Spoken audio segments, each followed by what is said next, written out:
Fia le wai lunga tanto leina le ufatasi mai ia sui le tanto whenga luenga ia pule mangafa talamilo fa pea ana fa solo was tato ripoti a mata le taia. Ma lor so ifua pule mangafa talo fa lava. Malo so ifua tu fue ia ma e fifi po e fa failoa e ma fatalo fatu fa fanga maua ale atunu ia me se po ilo sila mai mo o fela fa fa ke lo pelo fa fanga mai ai fatalo po ile si fanga la mo ia ma le sa po inga mai Wellington ai ole taimi nei ia o lea ua pasala watu ma tu ina atu sa ole tata reporti mai le tu malo o mai monga fa vai monga fa ia ma ole pale palo ta le o awina toi tata reporti o i ile e kalesia sofitu i la lovaya ia mo silpiola tunu ole aso ole palo ta o ole wa alo atu e a samonei ile tonu mai le tae o nei ole va ainga le tae o nei a o le itaina le valu o matua papa tutu i le falepalota le kalesia a sofitu e le ngata o tangata o leina ia whapena po i ia ta avale a o le taimine a tufoi ma le whafonganga le atunu o lo whapea lava ele o maui lava ele o maui le leina o telo le mamalo le atunu ai mo le tatou a hisu malo i vai maunga wha e to fa ia fai to lima fai pule to lima ia sui fai pule le lo a tau sinio ai ma o le fai pule le na se e mai i le tofinga ia nei o faualo shusa ia mo silfia o e to lima i lato o lo tamo moi ai ile amasa mai o le ma anga i mai tu nai mato le o le ofisa tu tonu o le media a ngai mai na le tu e tu nai mato i le gym 1 ma le gym 2 leo lo fa pitoa mo le mamalo le atu no a mai savai leo lo alala i upolu o ka le tumu fai kiwa a ta vale a wala le fai feo ai ia male alu anga i tonu pese vai nga nai nei tai au ai mo tira via o le foto a matal palota o le foto a matal palota a tu foi Mai tau atu le tau le matau matamata atu o na nae langi le leile tau pesa o lea. ta o le lei matango pia le tau mai la vai le tai au ona po na ta ulu nei a wanga la iti ia ai po wanga o whamanuianga pe a ai ina ua malama mai le tai au o kalamana ia stulu mana ia le la e stulu po ia le vela ia ngang mai sa le savili e o le titu le tau mai tau atu e foi nai a tino i matutua le olo ia i le palpalo tala vale no tasi i la lovaia le olo avatu ai le tato ripoti ai mantua foi tu foi mal fafonga le atunu o le aso le olo malolo ia nga luenga ia ma ale malo ai o lunga le awala o kale pisi o sa vale ia tasi la vale le mafuanga o ila tau o anga atu i fale palota tu foi Tai.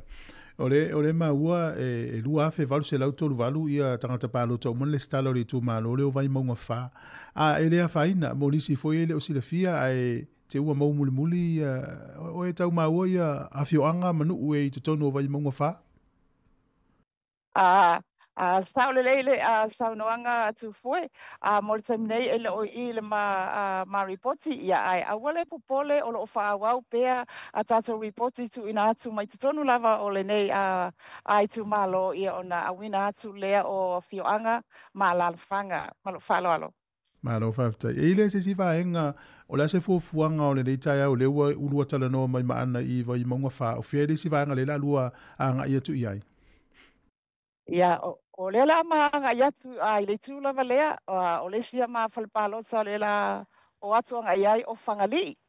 le si tu malona o lo ia falpalo sa ina fangali le o au mai tala o kale tu mo foi ia ma o le tu wala lava na le ma te anga ia tu ai ma o atu ina i ano ama a lua tasi ia ma fa solo atu lava ia ai e pua lava i le taimi ia ma awala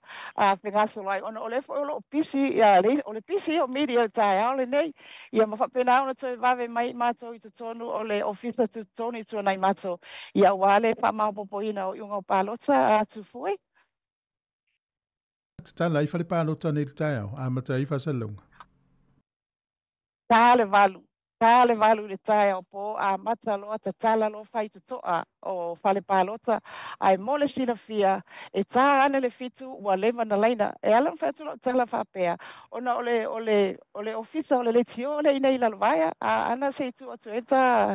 ofisa le tio le ina i lalwaya e whaafasanga i tonu lava male e kalesia a le hola le kalesia so fitu lea le isi falpalota au tiro male tae au e tale fitu wa lewa na laina atu i le malo le atunu ai na maua foi tala i o i tona mato le briefing na whaere tae au nei whapena i tele o fale palota e taha le fitu wa lewa na laina